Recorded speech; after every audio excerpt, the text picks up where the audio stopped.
اگرچہ عجلت شیطانی عمل ہے لیکن 6 امور میں 6 باتوں میں جلد بازی کہہ لیں یا عجلت ضروری ہے. اب وہ 6 باتیں کون سی ہیں؟ نماز کی ادائیگی میں جب اس کا وقت ہو جائے. سبحان اللہ. کچھ لوگ جناب ابھی تو ٹائم ہے نا، ابھی تو ٹائم ہے، اور اس چکر میں نماز بھی جاتی ہے، جماعت تو جاتی ہی جاتی ہے، نماز بھی چلی جاتی ہے. نہیں، ٹائم ہو گیا پڑھ لیں.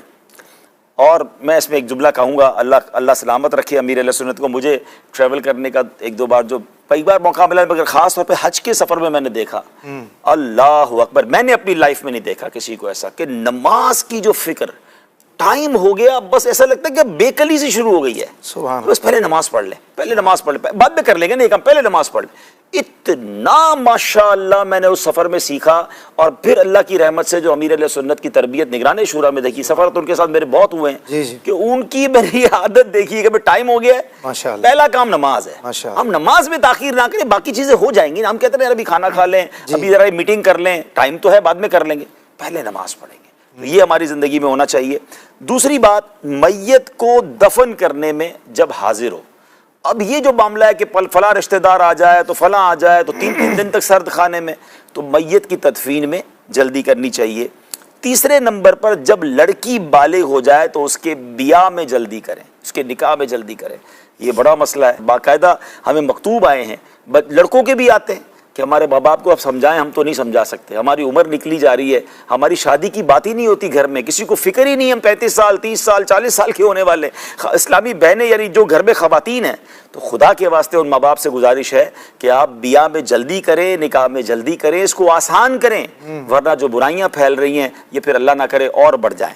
چوتھے نمبر پر قرض کو بھی جلد ادا کیا جائے جب ادائیگی کی طاقت حاصل ہو. اللہ اکبر، یہ اتنا بڑا مسئلہ ہے، اور یہ ان لوگوں کی وجہ سے نا اب لوگوں نے قرض دینا چھوڑ دیا کہ ہمیں بیچارہ مجبور قرض بھی دینا دل بھی چاہتا ہے، لیکن پہلے واقعات ایسے ہو گئے ہوتے ہیں، چلیں کسی نے واقعہ غلط کر بھی لیا ہے پھر بھی آپ قرض دیا کرو، اس کا اجر بہت زیادہ ہے. لیکن دیکھیں شریعت کتنی پیاری ہے، قرض لینے والوں کو بھی سمجھایا کہ قرض دینے میں تاخیر، لوٹانے میں تاخیر نہ کریں.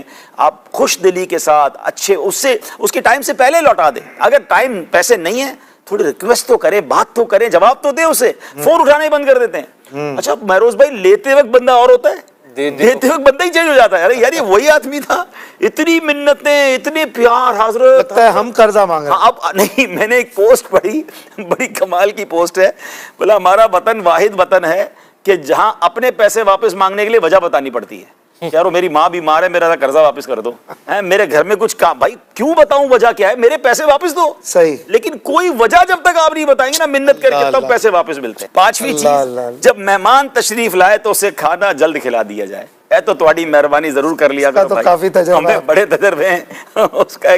جب بھی یہ بات آتی ہے تو جملہ یاد آ جاتا ہے نا کہ ایک بندہ کسی کے گھر مہمان گیا، بھوک لگی ہوئی، جس سے کہا آپ کے کھانے پہ دعوت ہے. اب اس کی روزانہ عادت ہوتی ہے میں اتنے بجے کھانا کھا لوں گا، ٹائم بھی سیٹ ہو گیا. اب گئے تو باتیں ہی ہو رہی ہیں، ادھر کی باتیں ادھر کی باتیں، اور سنا ہے کیا حال ہے، سب ٹھیک ہے، کاروبار بزنس سیاست ہو، خیر اب آئے گا کھانا، اب آئے گا کھانا. آخر میں اس نے ایک اور سوال کیا، حضرت آپ کو خوشبو کون سی پسند ہے؟ کہتا مجھے کھانے کی خوشبو بڑی پسند ہے. تو اس کو سمجھ آیا کہ بیچارے کا برا حال ہے، پہلے کھانا کھلاتے نا، باقی باتیں بعد میں ہو جائیں گی. تو یہ واقعی بزرگوں نے لکھا کہ مہمان آ جائے تو کھانا کھلانے میں جلدی کرنی چاہیے. اور آج کل تو ویسے بھی جلدی کرنی چاہیے، اگر کسی کا روزہ تھا بیچارے کا اور افطار پہ بلایا اپنے تو ٹائم پہ کھلا دیں بھائی. اور 6 نمبر پر جب گناہ صغیرہ یا کبیرہ کا ارتکاب ہو جائے تو توبہ میں جلدی کرنی چاہیے. سبحان اللہ، توبہ میں تاخیر نہیں ہے. کیا پتہ ابھی توبہ کرو اور ابھی میرا دنیا سے جانا ہو جائے. گناہ ہو گیا فوراً توبہ، فوراً توبہ. اللہ کرے کہ یہ 6 باتوں کو بھی ہم یاد رکھیں. سبحان اللہ.